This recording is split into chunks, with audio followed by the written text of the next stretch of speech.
There is something about coming to a riverside in the early morning, listening to the chirps of crickets and watching canoes bobbing tranquilly on a gentle tide. This is the River Benue, one of two that divides the nation of Nigeria and run onto the sea.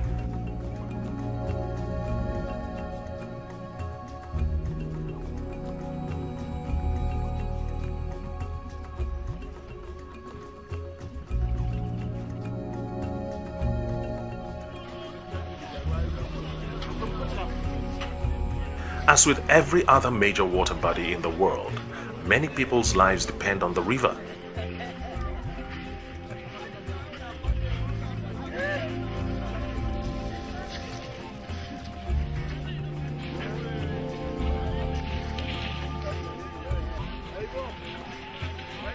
Local construction industry is sustained by the sand dredged from the Benue's bank, and it is also a source of water for those areas of town where pipe-borne water is not available.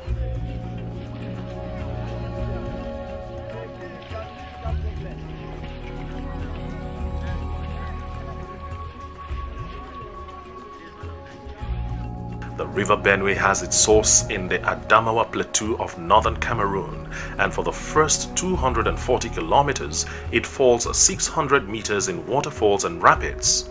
By the time it reaches Nigeria, though, it is calmer and uninterrupted until it joins the Niger River near Lokoja.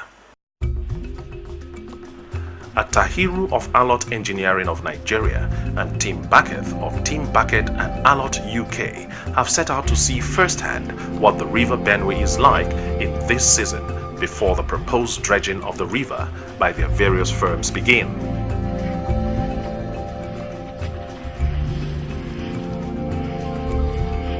I'm Tim Beckett of Beckett Rankin. I've come from London and we're here at Makurdi on the River Benue. We're on a trip down to Lokoja, and this is the boat we're about to go on, and we're leaving from the beach where they're doing the dredging for the sand. So hopefully we'll have a successful trip and I won't fall in.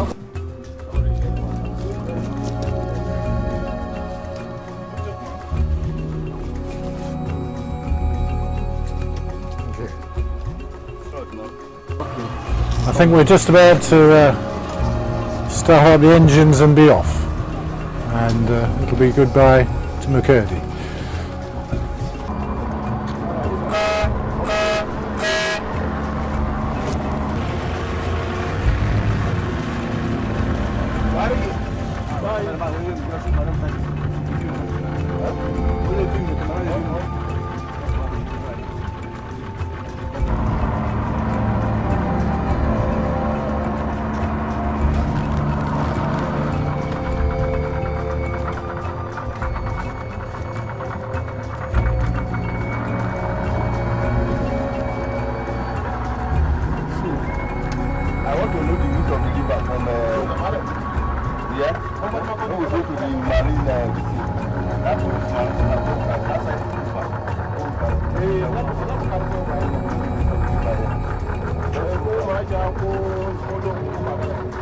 It's not far, that place you go west.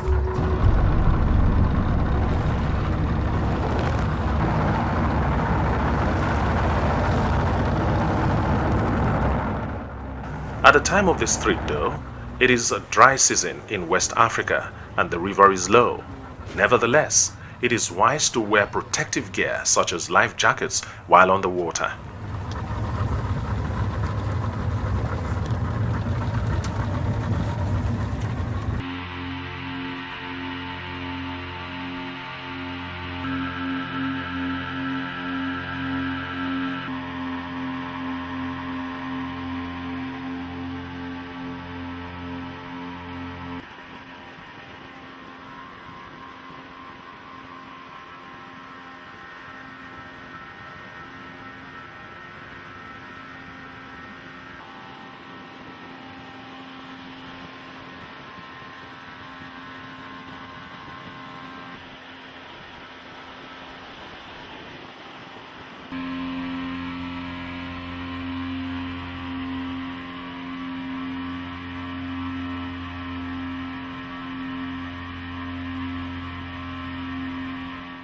Our entire planet is in flux, and the changes on the Earth's crust are evident on the banks of the Benue River.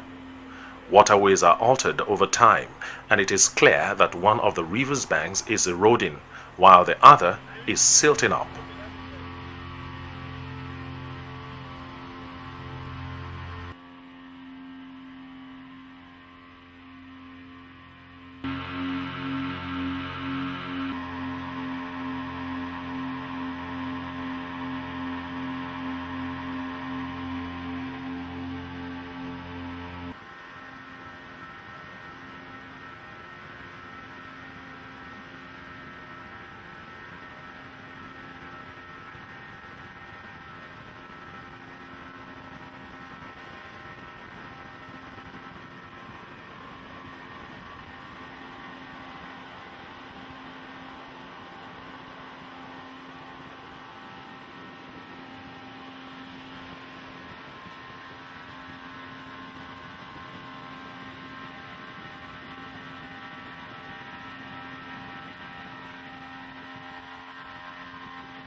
Okay, guys.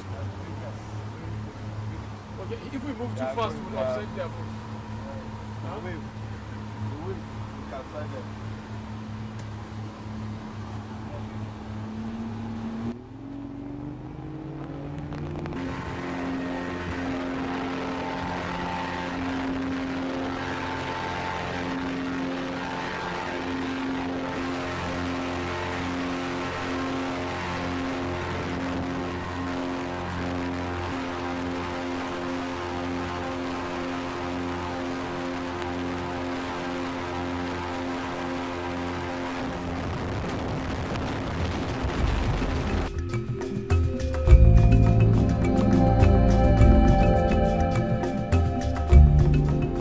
The level of the water has steadily been sinking over the last 100 years.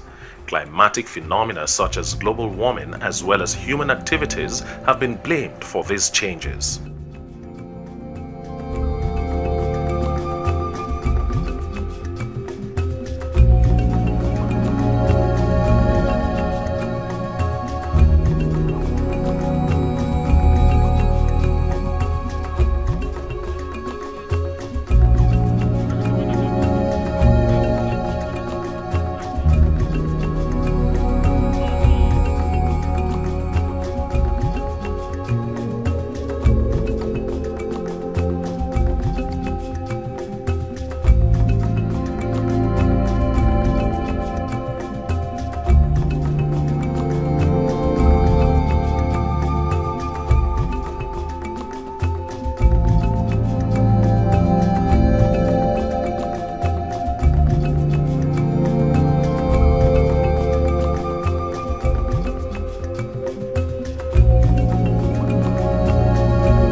We stop to refuel, take in the local sights, and stretch our tired Will legs. this be fully covered here, do you think?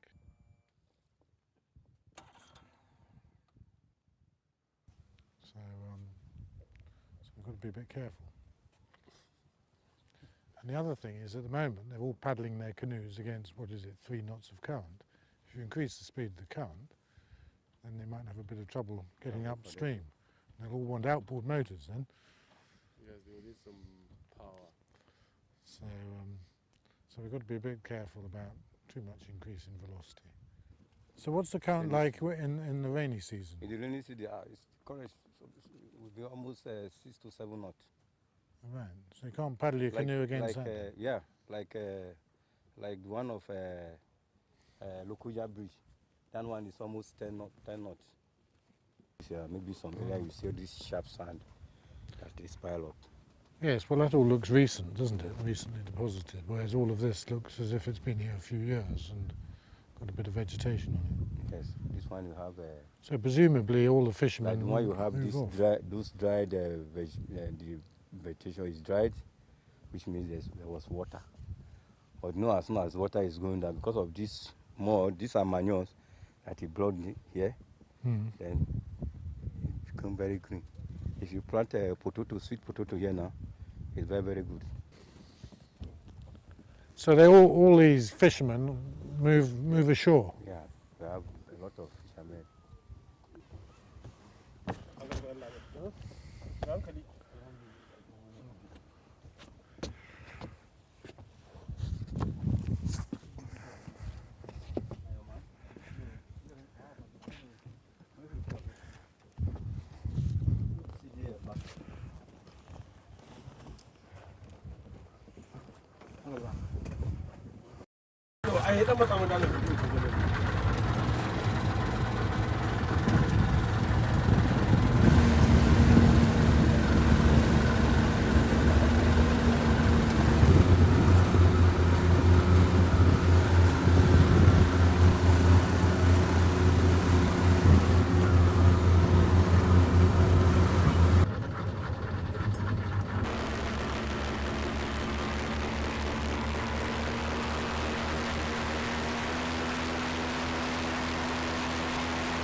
Foot.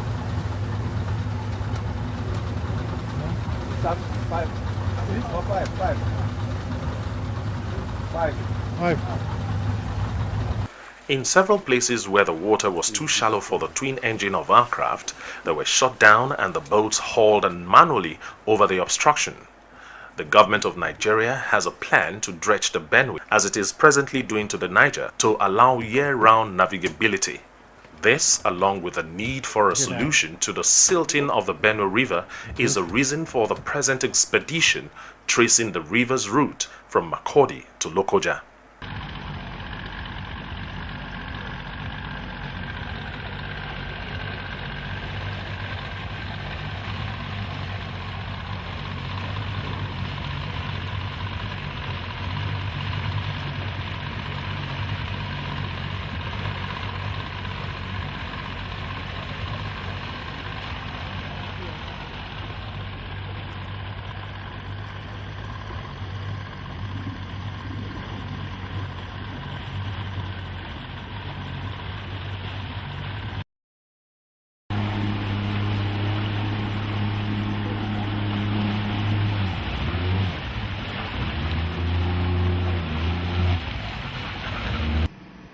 Life for the people who live along the banks of the river is very much linked with the water.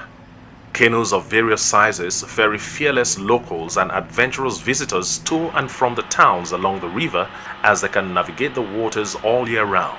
Larger boats can navigate only for a few months a year when the river is in flood, bearing valuable cargoes such as petroleum.